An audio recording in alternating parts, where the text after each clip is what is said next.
Morgan Wallen, Bruce Springsteen, Adele, John Mellencamp, just some of the dozens of artists who've recorded songs about their hometown.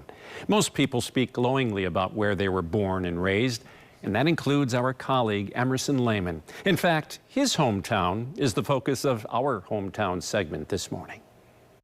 Founded in 1895 along the banks of the Milwaukee River, Kewaskum is known as the gateway to the Kettle Moraine State Forest. But if you stop and take a closer look, you'll see this village has a lot more than just pretty sights to offer. Kewaskum is somewhere I just feel like I'm at home. My name is Jessica Trunkle, and I own the Coffee Corner in Kewaskum. This coming January, we'll be here 25 years. We do acai bowls in the summer. We do all our own fresh baking in the morning. We bake our own sandwich bread. We make sandwiches, pasta salads, a lot of smoothies, homemade soups. So we kind of have something all day long going on. We're in such a great centralized spot in our town. We're really visible to the road, so everybody that comes into Kewaskum, this is kind of like, oh, I can stop there, I can find out other places to go within the Kettle Moraine. Down the hallway, we have community boards, so people post rummage sales, any kind of local events. So it's kind of just a great place to stop in to just get a feel for what's happening in our area. Well, I'm born and raised here. My parents were born and raised here. My grandparents were born and raised here. So I feel like it's just home to me. I want everybody to feel welcome here. I just love that people can congregate here, they can meet here, they meet people from their community that they know, and then they meet new people that they never met before.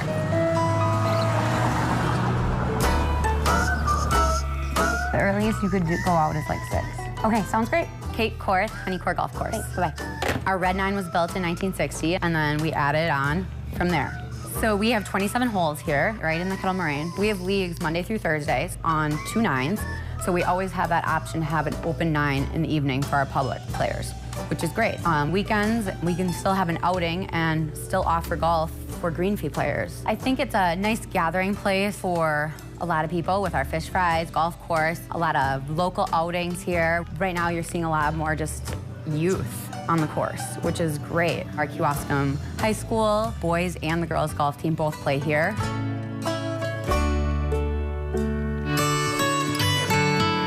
Scott Rhodes, head wrestling coach. Well, I think our district does a good job at overlapping academics and sports and realizing that both of them can be really good paths to athletes' futures. So we're talking about Braden Scholes. He's a 4-time state champion, the first ever to win 4-time in Kewaskum. Greatest captain we've ever seen in the program, and heading to University of Illinois to wrestle in the Big Ten. It started back when he was able to win a state title as a freshman. From there on, he took the whole program under his wing. One of the greatest things right now about Braden is he knows the majority of our youth wrestlers by name. He shows up at practice, very personal with everybody, and it's energized our entire program. Wrestling is definitely going to have a future here in the next handful of years because of Braden.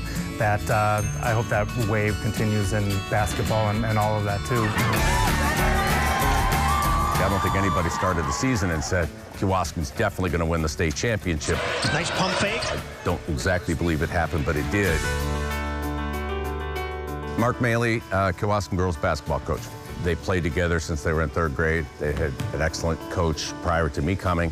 There wasn't a lot I had to do other than get over the hump a little bit when they looked at me like I was 1,000 years old and had an eyeball in the middle of my forehead. But once that happened, we developed a style of play that's different than teams now. We played slow. We basically made the extra pass.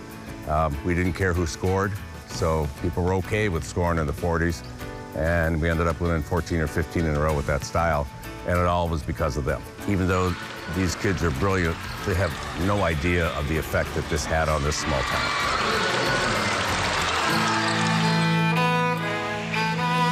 Surrounded by the hometown businesses and other features here in Kewaskum, there is a beautiful facility right here. It's the 9/11 Wisconsin Memorial, and here to talk about it is Mr. Gordon Haberman, who had a huge part in bringing this to the village. Gordon.